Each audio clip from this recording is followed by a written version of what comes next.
It's now my great pleasure, very great pleasure, to call back to this stage for the fourth time our great and good friend Wade Davis.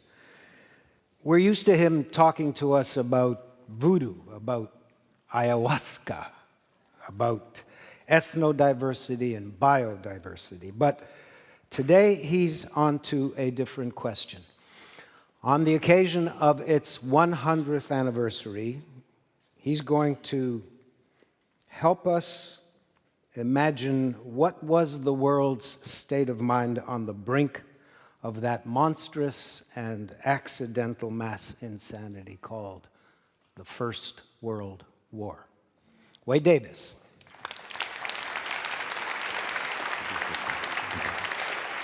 You know, there's always an opportunity for ethnography, and Stephen, this wonderful American climber, just said to me, why is it that when I bounce into Canadians, they always say, I'm sorry? And it reminded me of Jan Morris famously said you could drown of niceness in Vancouver because it had happened to her. And what Americans don't understand is that the phrase in Canada, I'm sorry, is not an apology, it's a mantra.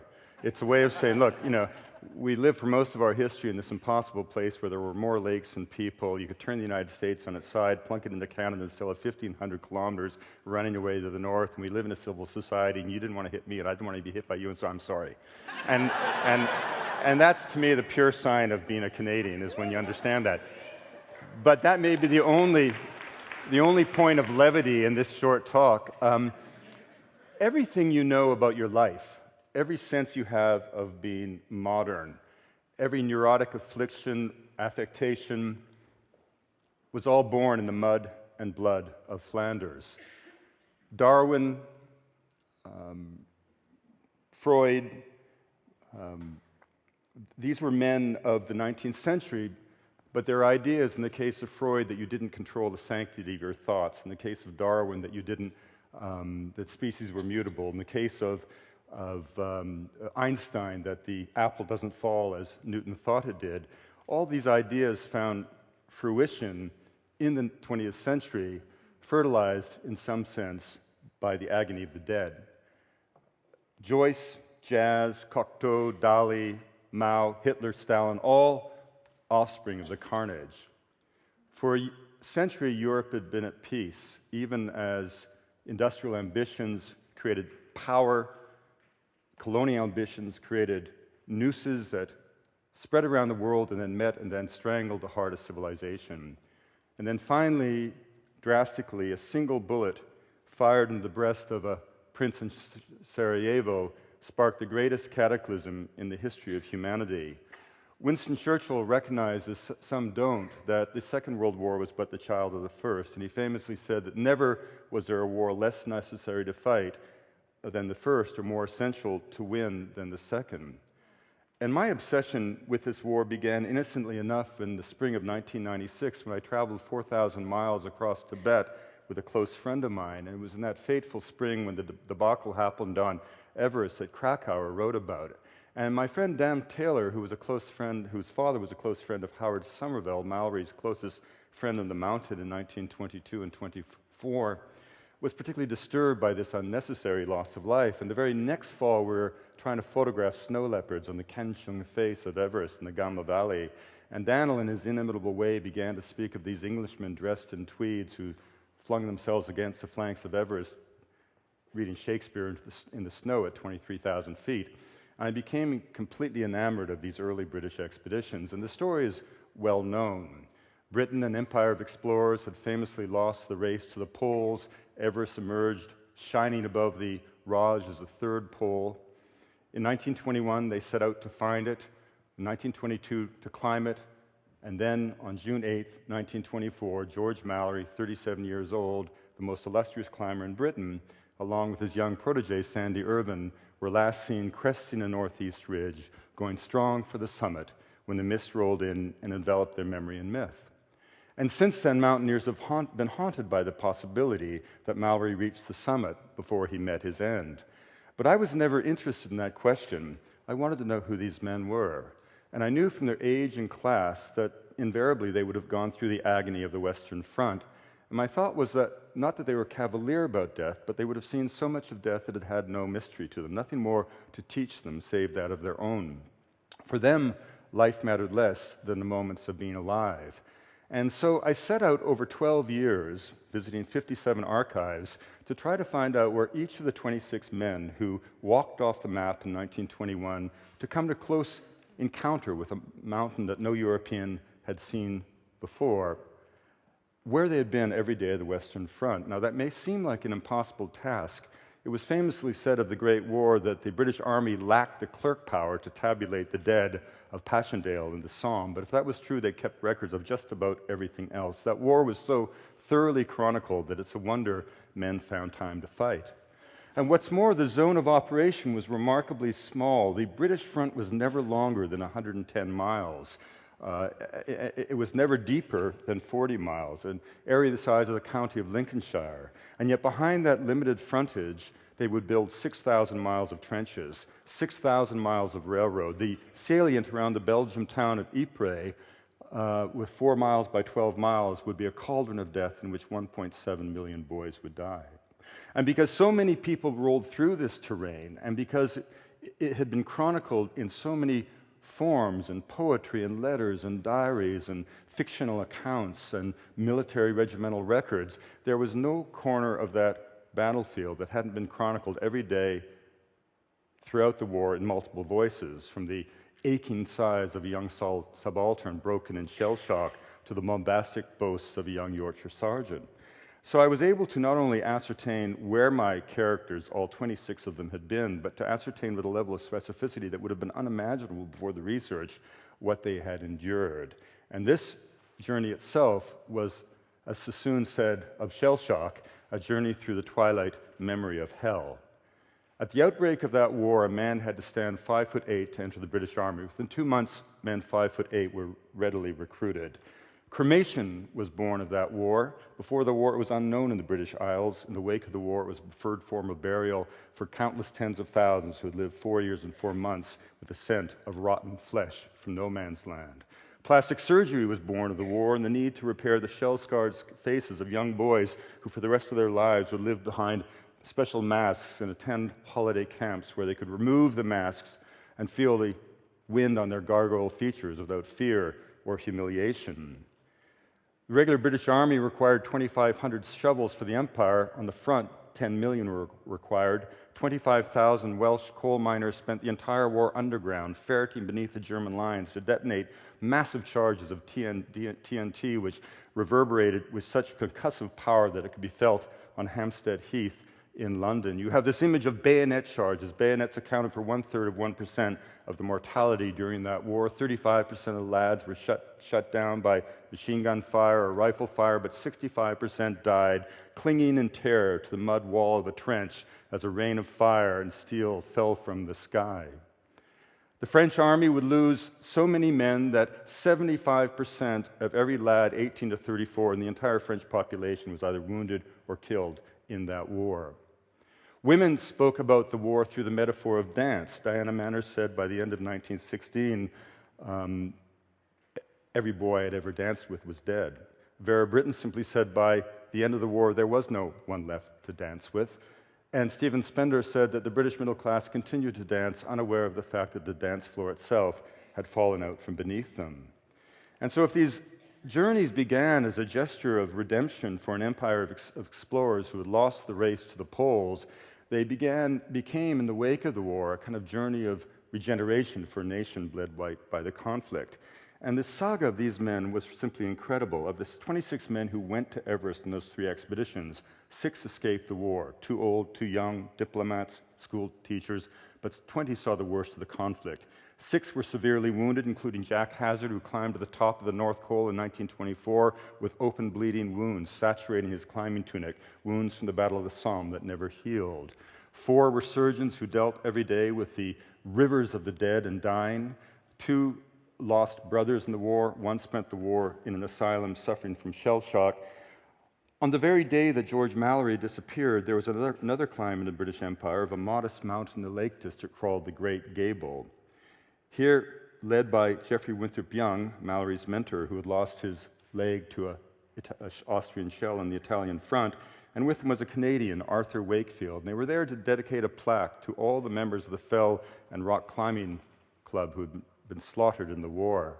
Wakefield steps forward and begins to speak of the breath of the Moor, the spirit of self-sacrifice that led them all to go to their own obliteration.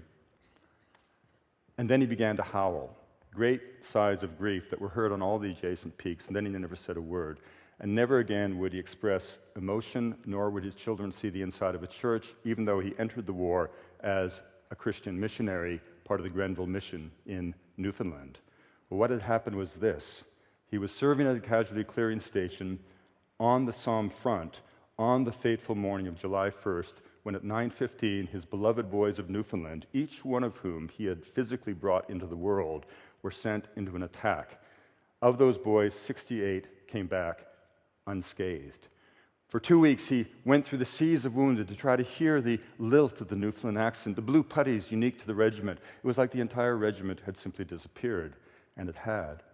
And these casualty clearing stations were extraordinary places because in battles that had 75% mortality rate, you had to crawl or creep your way to these stations, and there you went through a process of triage. If you were destined to die, a red cross was placed on your forehead. If you could be immediately evacuated to the hospital trains, you slipped away to the French coast. The attention of the 8 surgeons who worked 2 to an 8-hour shift, a 6-hour shift, went to those who would die if they did not get immediate attention. Howard Somerville, Mallory's great friend on Everest, walked out on the day of the Somme, having been told to expect 1,000 casualties, found himself with one other doctor surrounded by 6 acres of dying boys. He never came back from Everest. He became a medical missionary in the south of India, dedicating the rest of his life to save the living, that they might sweep away all memories of the dead. So in the wake of the war, when the effort for Everest began, as Tom Longstaff famously remarked, the supply of young climbers was not what it was before the conflict. Noel came to the stage of the RGS in March of 1919, looking out over the sea of the assemblage as he began to speak of his secret journey in disguise in 1913, getting closer to the mountain than anyone. They then had to decide who would go, and from this remarkable assembly of rather mousy-looking individuals, you wouldn't quite think that this was the first British expedition to approach the flanks of Everest. But let me tell you how mousy they are.